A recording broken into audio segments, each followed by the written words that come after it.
the mixed emotion of a girl. As she lay in her berth, staring at the shadows overhead, the rush of the wheels was in her brain, driving her deeper and deeper into circles of wakeful lucidity. The sleeping car had sunk into its night silence.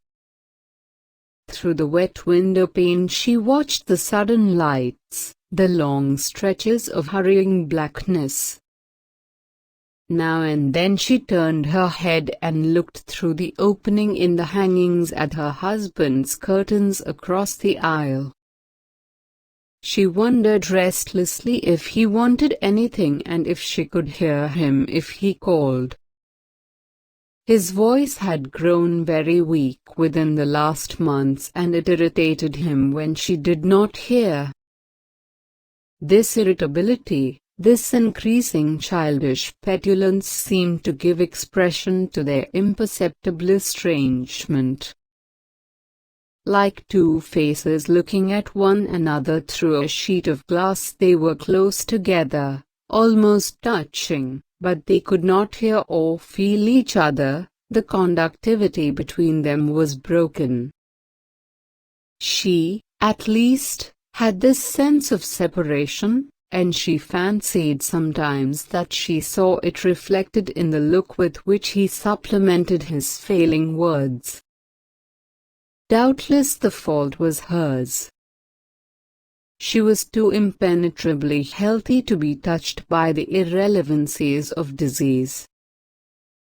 Her self-reproachful tenderness was tinged with the sense of his irrationality. She had a vague feeling that there was a purpose in his helpless tyrannies.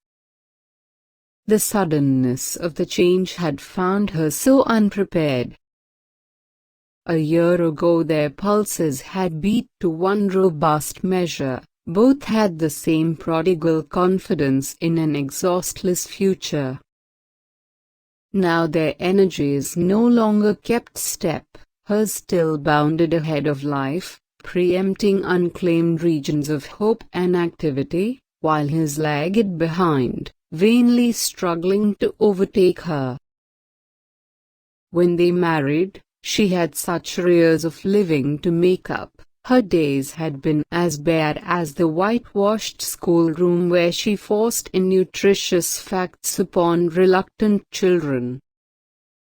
His coming had broken in on the slumber of circumstance, widening the present till it became the enclosure of remotest chances. But imperceptibly the horizon narrowed. Life had a grudge against her. She was never to be allowed to spread her wings. At first the doctors had said that 6 weeks of mild air would set him right, but when he came back this assurance was explained as having of course included a winter in a dry climate. They gave up their pretty house, storing the wedding presents and new furniture, and went to Colorado. She had hated it there from the first. Nobody knew her or cared about her. There was no one to wonder at the good march she had made, or to envy her the new dresses and the visiting cards which were still a surprise to her. And he kept growing worse. She felt herself beset with difficulties too evasive to be fought by so direct a temperament. She still loved him, of course, but he was gradually, undefinably ceasing to be himself.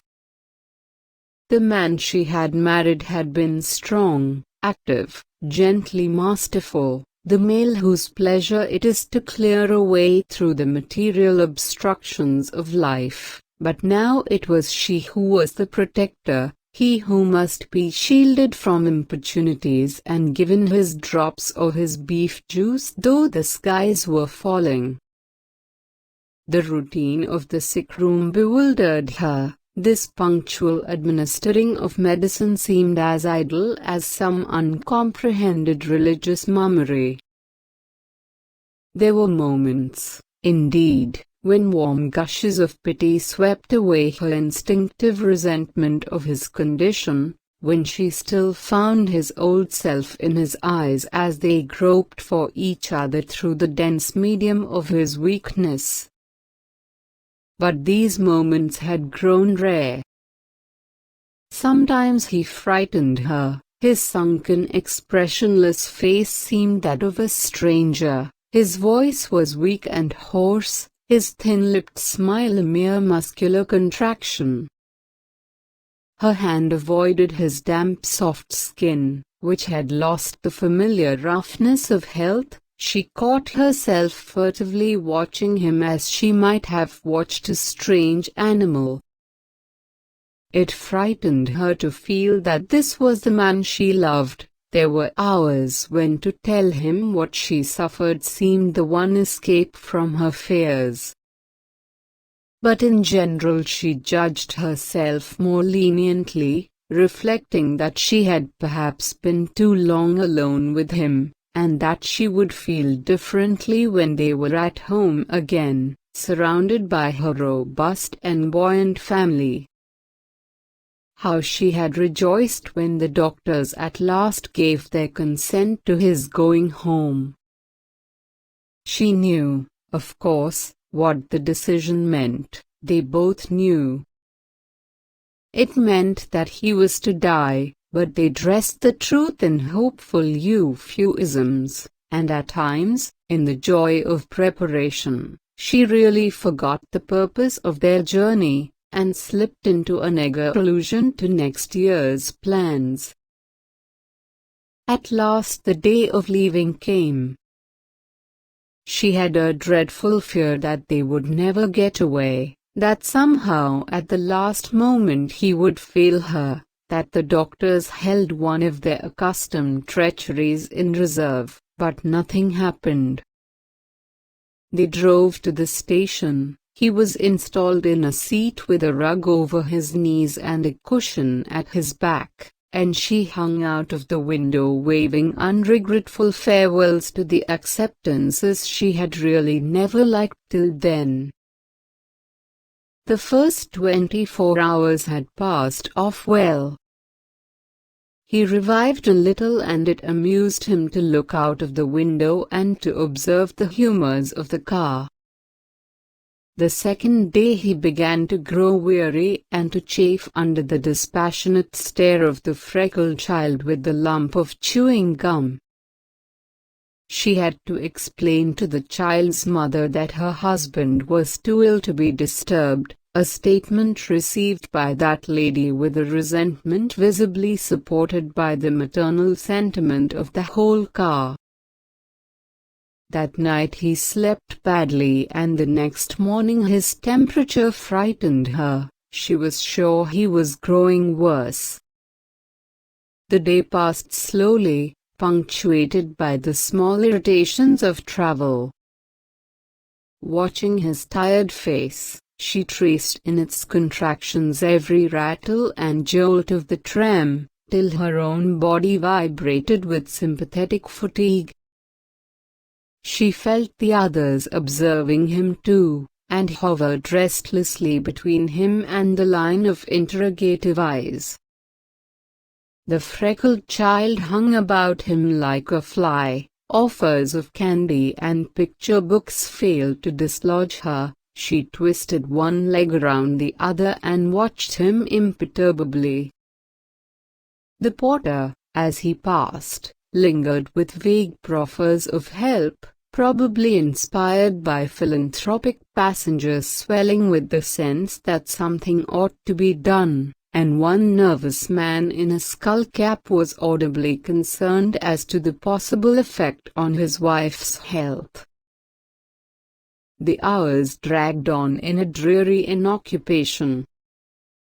Towards dusk she sat down beside him and he laid his hand on hers.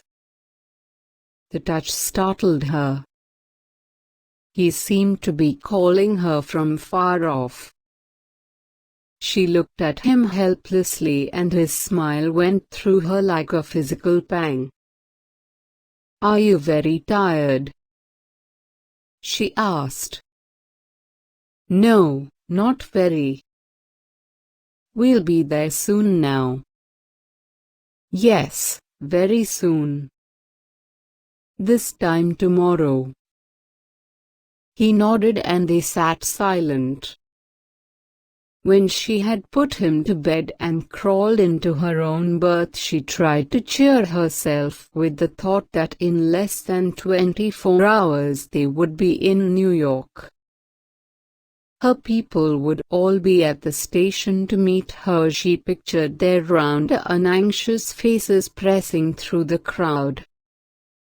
She only hoped they would not tell him too loudly that he was looking splendidly and would be all right in no time. The subtler sympathies developed by long contact with suffering were making her aware of a certain coarseness of texture in the family's sensibilities. Suddenly she thought she heard him call. She parted the curtains and listened. No, it was only a man snoring at the other end of the car. His snores had a greasy sound, as though they passed through tallow. She lay down and tried to sleep. Had she not heard him move? She started up, trembling. The silence frightened her more than any sound. He might not be able to make her hear. He might be calling her now. What made her think of such things? It was merely the familiar tendency of an overtired mind to fasten itself on the most intolerable chance within the range of its forebodings. Putting her head out, she listened, but she could not distinguish his breathing from that of the other pairs of lungs about her. She longed to get up and look at him, but she knew the impulse was a mere vent for her restlessness, and the fear of disturbing him restrained her. The regular movement of his curtain reassured her, she knew not why. She remembered that he had wished her a cheerful good night, and the sheer inability to endure her fears a moment longer made her put them from her with an effort of her whole sound tired body. She turned on her side and slept. She sat up stiffly, staring out at the dawn. The train was rushing through a region of bare hillocks huddled against a lifeless sky. It looked like the first day of creation. The air of the car was close, and she pushed up her window to let in the keen wind. Then she looked at her watch. It was 7 o'clock, and soon the people about her would be stirring. She slipped into her clothes, smoothed her disheveled hair and crept to the dressing room. When she had washed her face and adjusted her dress, she felt more hopeful. It was always a struggle for her not to be cheerful in the morning. Her cheeks burned deliciously under the coarse towel, and the wet hair about her temples broke into strong upward tendrils. Every inch of her was full of life and elasticity. And in 10 hours they would be at home. She stepped to her husband's berth. It was time for him to take his early glass of milk. The window shade was down, and in the dusk of the curtained enclosure she could just see that he lay sideways, with his face away from her. She leaned over him and drew up the shade. As she did so, she touched one of his hands. It felt cold. She bent closer, laying her hand on his arm and calling him by name. He did not move. She spoke again more loudly. She grasped his shoulder and gently shook it. He lay motionless.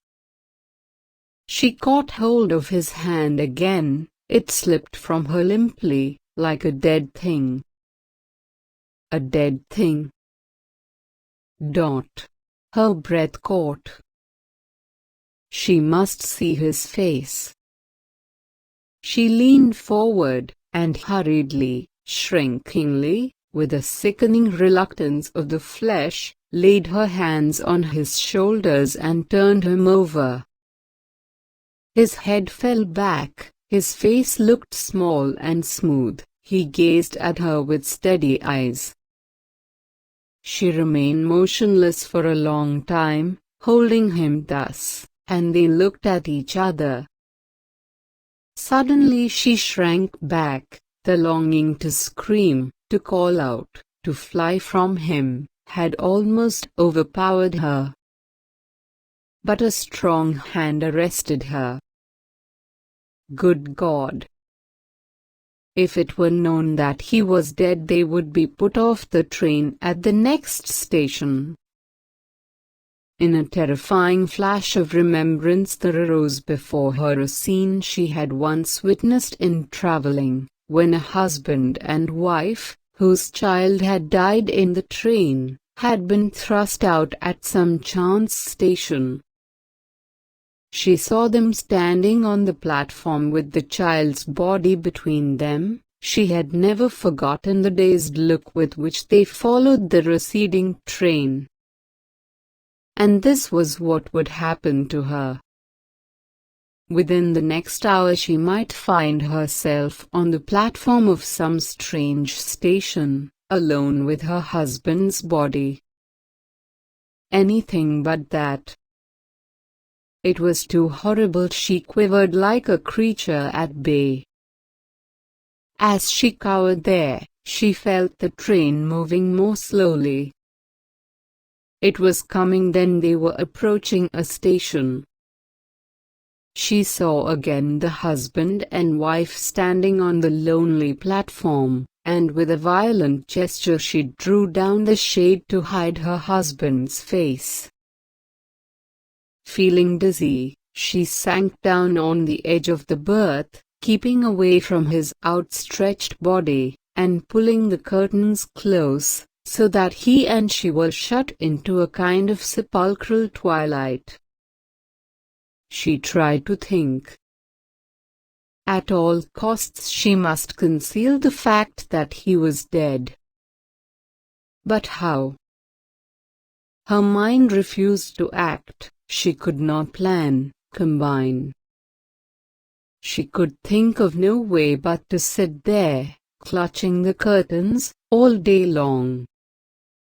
She heard the porter making up her bed. People were beginning to move about the car. The dressing room door was being opened and shut.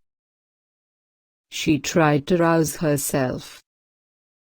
At length, with a supreme effort, she rose to her feet, stepping into the aisle of the car and drawing the curtains tight behind her.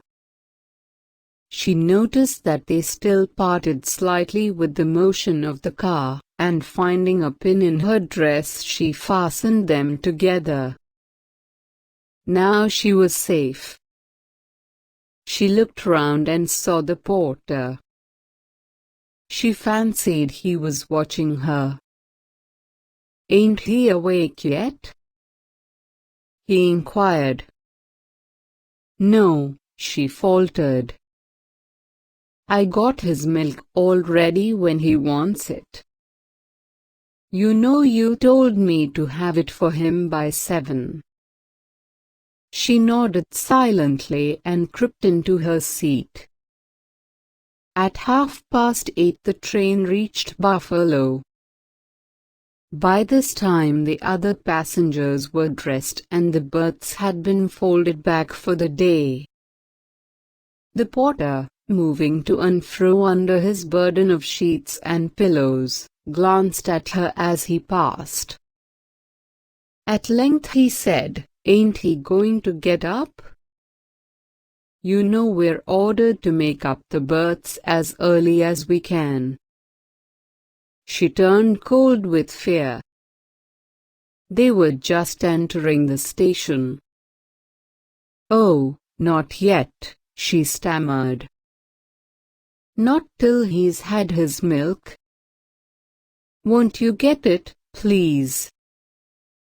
All right. Soon as we start again. When the train moved on, he reappeared with the milk.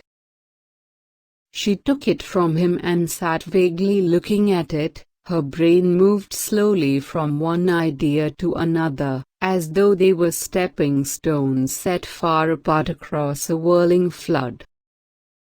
At length she became aware that the porter still hovered expectantly. "Will I give it to him?" he suggested. "Oh, no," she cried, rising.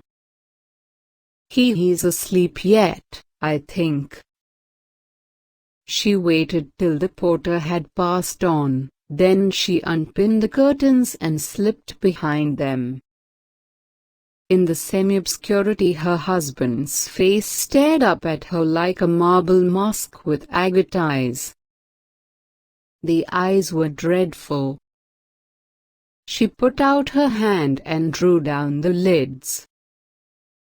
Then she remembered the glass of milk in her other hand. What was she to do with it? She thought of raising the window and throwing it out, but to do so she would have to lean across his body and bring her face close to his. She decided to drink the milk. She returned to her seat with the empty glass, and after a while the porter came back to get it. "When'll I fold up his bed?" he asked. "Oh, not now, not yet. He's ill, he's very ill." "Can't you let him stay as he is?" "The doctor wants him to lie down as much as possible." He scratched his head. "Well, if he's really sick." He took the empty glass and walked away, explaining to the passengers that the party behind the curtains was too sick to get up just yet.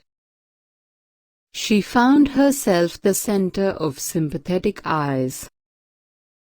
A motherly woman with an intimate smile sat down beside her. "I'm real sorry to hear your husband's sick.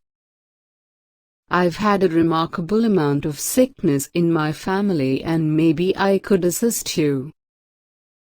Can I take a look at him?" "Oh, no, please. He mustn't be disturbed." The lady accepted the rebuff indulgently. "Well, it's just as you say, of course, but you don't look to me as if you'd had much experience in sickness, and I'd have been glad to assist you. What do you generally do when your husband's taken this way?" I let him sleep." "Too much sleep ain't any too healthful either. Don't you give him any medicine?"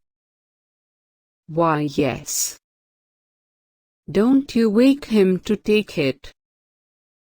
"Yes." "When does he take the next dose?" "Not for 2 hours." The lady looked disappointed. "Well, if I was you I'd try giving it oftener.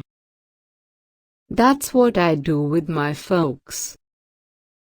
After that many faces seemed to press upon her. The passengers were on their way to the dining car, and she was conscious that as they passed down the aisle they glanced curiously at the closed curtains. One lantern-jawed man with prominent eyes stood still and tried to shoot his projecting glance through the division between the folds. The freckled child, returning from breakfast, waylaid the passers with a buttery clutch, saying in a loud whisper, "He's sick," and once the conductor came by, asking for tickets. She shrank into her corner and looked out of the window at the flying trees and houses, meaningless hieroglyphs of an endlessly unrolled papyrus. Now and then the train stopped, and the newcomers on entering the car stared in turn at the closed curtains. More and more people seemed to pass. Their faces began to blend fantastically with the images surging in her brain. Later in the day, a fat man detached himself from the mist of faces. He had a creased stomach and soft pale lips. As he pressed himself into the seat facing her, she noticed that he was dressed in black broadcloth, with a soiled white tie. "Husband's pretty bad this morning, is he?" "Yes." "Dear, dear. Now that's terribly distressing, ain't it?" An apostolic smile revealed his gold-filled teeth. "Of course you know there's no such thing as sickness. Ain't that a lovely thought? Death itself is but a delusion of our grosser senses. Only lay yourself open to the influx of the Spirit, submit yourself passively to the action of the divine force, and disease and dissolution will cease to exist for you. If you could induce your husband to read this little pamphlet." The faces about her again grew indistinct. She had a vague recollection of hearing the motherly lady and the parent of the freckled child ardently disputing the relative advantages of trying several medicines at once, or of taking each in turn, the motherly lady maintaining that the competitive system saved time, the other objecting that you couldn't tell us which remedy had effected the cure. Their voices went on and on, like bellboys droning through a fog. The porter came up now and then with questions that she did not understand, but that somehow she must have answered since he went away again without repeating them. Every 2 hours the motherly lady reminded her that her husband ought to have his drops. People left the car and others replaced them. Her head was spinning and she tried to steady herself by clutching at her thoughts as they swept by, but they slipped away from her like bushes on the side of a sheer precipice down which she seemed to be falling. Suddenly her mind grew clear again and she found herself vividly picturing what would happen when the train reached New York. She shuddered as it occurred to her that he would be quite cold and that someone might perceive he had been dead since morning. She thought hurriedly, "If they see I am not surprised they will suspect something. They will ask questions, and if I tell them the truth they won't believe me. No one would believe me. It will be terrible." And she kept repeating to herself, "I must pretend I don't know. I must pretend I don't know. When they open the curtains I must go up to him quite naturally and then I must scream." She had an idea that the scream would be very hard to do. Gradually new thoughts crowded upon her, vivid and urgent. She tried to separate and restrain them, but they beset her clamorously, like her schoolchildren at the end of a hot day, when she was too tired to silence them. Her head grew confused, and she felt a sick fear of forgetting her part, of betraying herself by some unguarded word or look. "I must pretend I don't know," she went on murmuring. The words had lost their significance, but she repeated them mechanically, as though they had been a magic formula, until suddenly she heard herself saying, "I can't remember, I can't remember." Her voice sounded very loud, and she looked about her in terror, but no one seemed to notice that she had spoken. As she glanced down the car, her eye caught the curtains of her husband's berth, and she began to examine the monotonous arabesques woven through their heavy folds.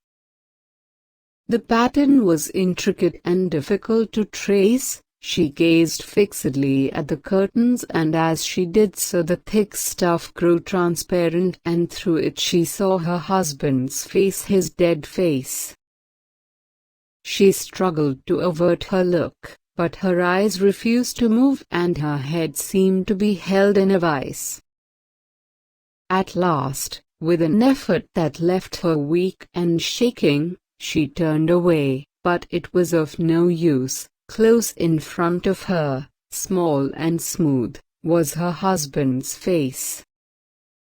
It seemed to be suspended in the air between her and the false braids of the woman who sat in front of her. With an uncontrollable gesture she stretched out her hand to push the face away, and suddenly she felt the touch of his smooth skin. She repressed a cry and half started from her seat. The woman with the false braids looked around, and feeling that she must justify her movement in some way, she rose and lifted her traveling bag from the opposite seat.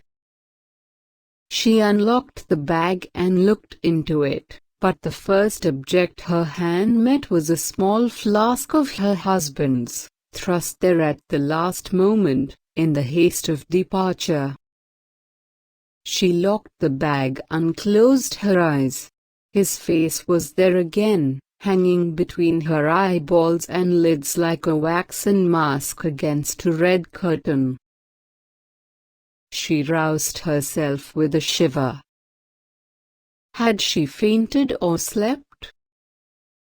Hours seemed to have elapsed, but it was still broad day, and the people about her were sitting in the same attitudes as before. A sudden sense of hunger made her aware that she had eaten nothing since morning.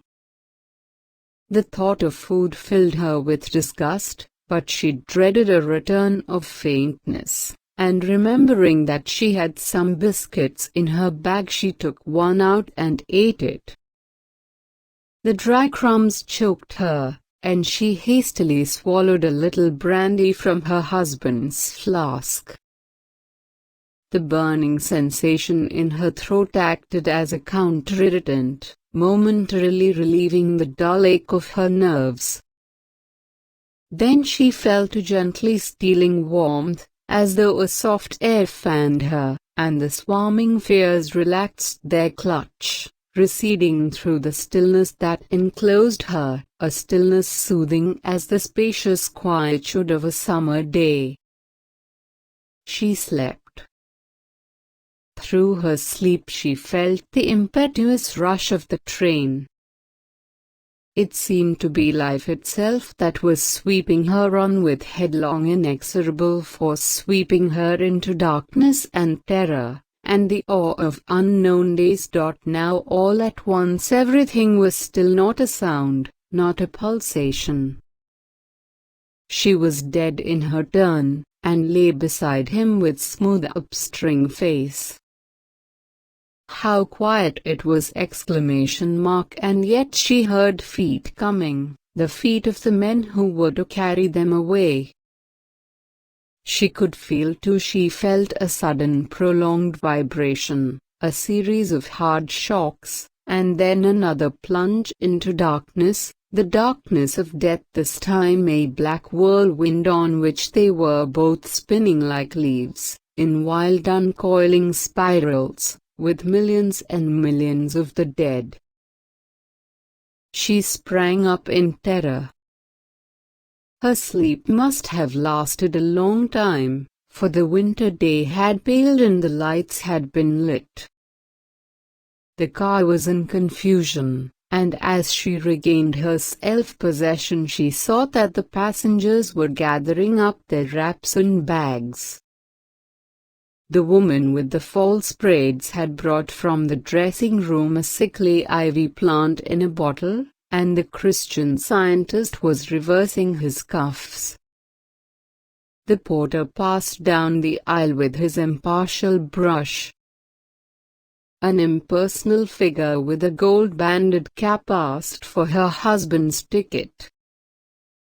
A voice shouted "Big Gauge Express," and she heard the clicking of metal as the passengers handed over their checks. Presently her window was blocked by an expanse of sooty wall, and the train passed into the Harlem Tunnel.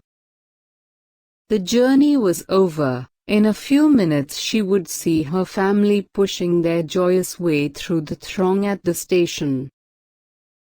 Her heart dilated. The worst terror was past.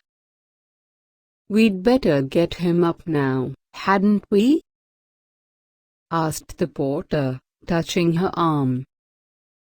He had her husband's hat in his hand and was meditatively revolving it under his brush.